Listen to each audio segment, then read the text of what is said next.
इनके एक सांसद हैं दिल्ली के, मनोज तिवारी, बहुत बड़े गायक हैं। यूट्यूब पे आप सर्च कर लीजिएगा, एक गाना गाए हैं कि दौड़त धूपत जूता चप्पल फाट गई बाबूजी, और नौकरिया नहीं मिलन मन उचाट भइले बाबूजी।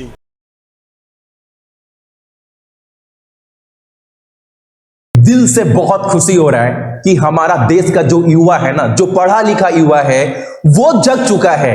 यानी वो हिंदू मुस्लिम धर्म जात पात से ऊपर उठकर ना विकास की बात कर रहा है, रोजगार के ऊपर बात कर रहा है। और कल मेरा भाई एक वीडियो भेजा, संजय मिश्रा, उन्होंने बोला भैया देखिए अब मीडिया भी हमारे बात को कवर कर रहा है। बड़ा मस्त वीडियो है, बहुत जगह मैं खोजते रहता हूं कौन सा मीडिया हमारा आवाज उठा रहा है। अब देखो इसका रुझान आने लग रहा है। अब देख लो, कोई भी सोशल मीडिया कोई भी न्यूज मार रहा है, कमेंट बॉक्स खोल लो, सभी जो है वो रोजगार के ऊपर बात कर रहे हैं। यानी अब जो है देश को विकास की तरफ ले जाने का ना पूरा जिम्मेवारी युवा के कंधे पर आ गया है। सही में दिल बहुत खुश हो गया है। और देख लो सरकार का ना कोई भी वीडियो को इतना भर भर कर डिसलाइक किया जा रहा है, और कमेंट में जहां एक दिन पहले बताया जा रहा था ये जो डिसलाइक कर रहे हैं ना ये विदेश से किया जा रहा है। अब तो युवा पढ़ा लिखा हुआ अब कमेंट में क्या लिख रहा है, मैं बेरोजगार भागलपुर से डिसलाइक कर रहा हूं, मैं बेरोजगार मध्य प्रदेश से डिसलाइक कर रहा हूं, मैं बेरोजगार राजस्थान से डिसलाइक कर रहा हूं। अब ये जाग चुका है। और पीछे मत हटना,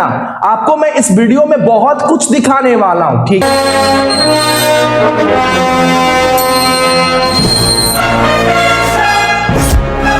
ये सब क्या हो गया आदि, कैसे हो गया? इन जालिमों ने मिलकर ये क्या हल कर दिया तुम्हारा? क्यों हिला डाला ना? 50 ऐसी भर्तियों का मामला मेरे समक्ष इस वक्त टेबल पर विद्यमान है, मौजूद है। मैं तो हैरान हूं कि तकरीबन 4 लाख के आसपास तो हम लोग जोड़ चुके जिनकी भर्तियां होनी है, और जो मामले को आगे बढ़ाया जाना चाहिए था वो लंबित है। कारण कि हम अगर सरकार में आएंगे तो पारदर्शी भर्तियां करेंगे। बहुत भ्रष्टाचार है नौकरियों में, चाहे वो एसएससी हो, चाहे वो लोक सेवा आयोग हो, चाहे वो और जो विभागीय भर्तियां सेवा मंडल के थ्रू होती रहीं। लेकिन बीजेपी सरकार 3.5 साल बाद ये बताने में अब तक नाकाम है कि वो कितनी नौकरी दे पाई है। जब कोरोना आया तो इन्होंने कहा भाई आपदा में अवसर को, आपदा को अवसर में बदलना है, हिम्मत ना हारो।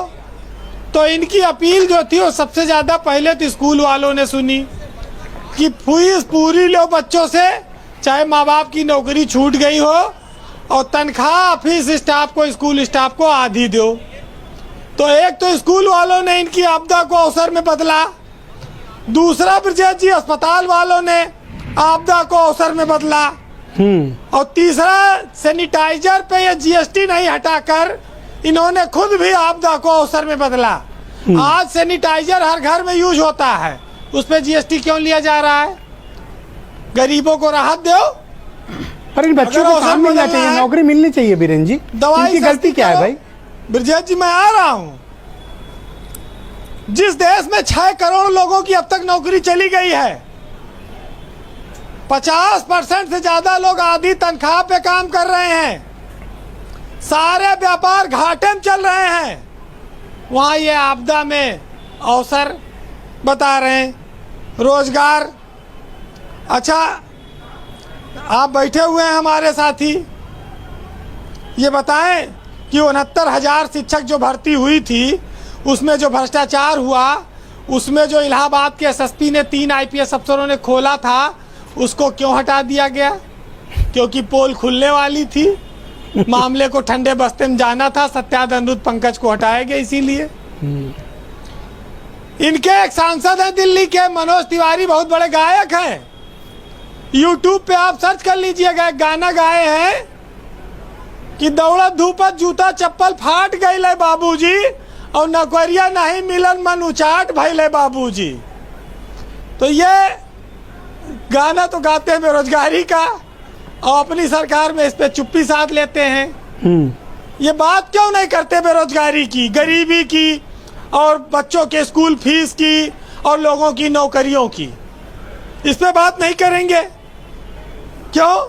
क्योंकि जानते हैं कि यहाँ फंस जाएंगे। और इन्होंने तो 13 लाख नौकरी यूपी में कहे थे हर साल देंगे, 2 करोड़ नौकरी केंद्र सरकार दे रही थी, आज की तारीख में हालत यह है कि हम लोग जब पढ़ते थे तो घर वाले सोचते थे लड़के को डॉक्टर, इंजीनियर, आईएएस या प्रोफेसर कुछ बनाऊंगा, और जब बड़ा हुआ तो पूछे थे वो चपरासी वाला फार्म निकला कि नहीं निकला। एमए पीएचडी वाले लोग चपरासी का फार्म भरते हैं, ढूंढते हैं, और उसके बाद भी नौकरी नहीं है।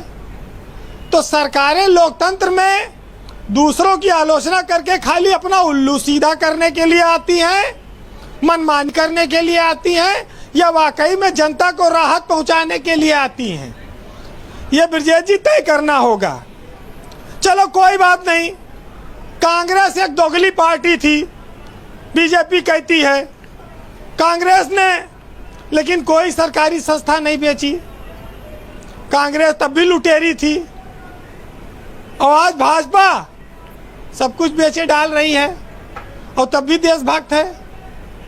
ये कैसे कब लोग इस बात को समझेंगे कि इस देश में भाषण से और इमोशन से, धर्म से पेट नहीं भरेगा, पेट पैसा, रुपया, नौकरी, व्यापार से भरेगा।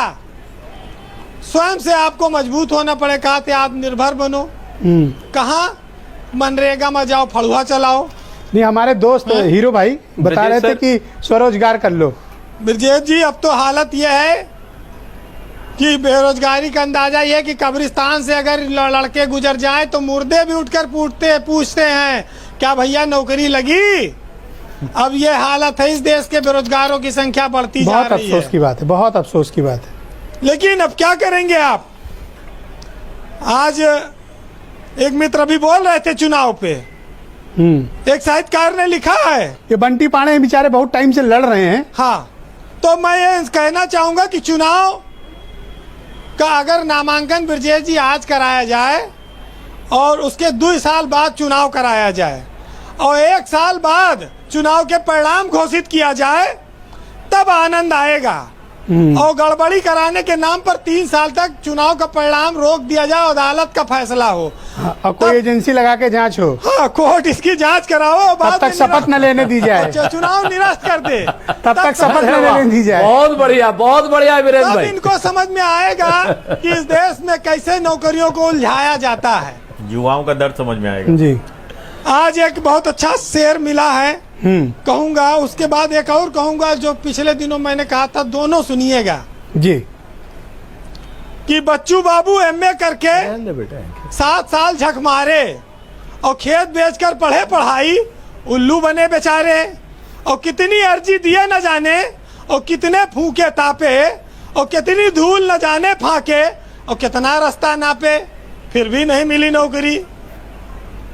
तो ये ब्रजेश जी दुर्भाग्य हमारे सिस्टम का। खैर, उसको कुछ ना आए फांस लेने के सिवा, और आदमी अब कर भी क्या सकता है खांस लेने के सिवा। और चोर आए और जो कुछ था सब ले गए, और आखिर बुढ़ा कर भी क्या कर सकता था कि खांस लेने के सिवा। बहुत बहुत शुक्रिया वीरेंद्र जी, बहुत बहुत धन्यवाद, बहुत बहुत शुक्रिया आपका। भाई हीरो वाजपेयी जी, देखिए जो वादा करके आप चुनाव में आए थे, यूथ को आपने एक सपना दिखाया था,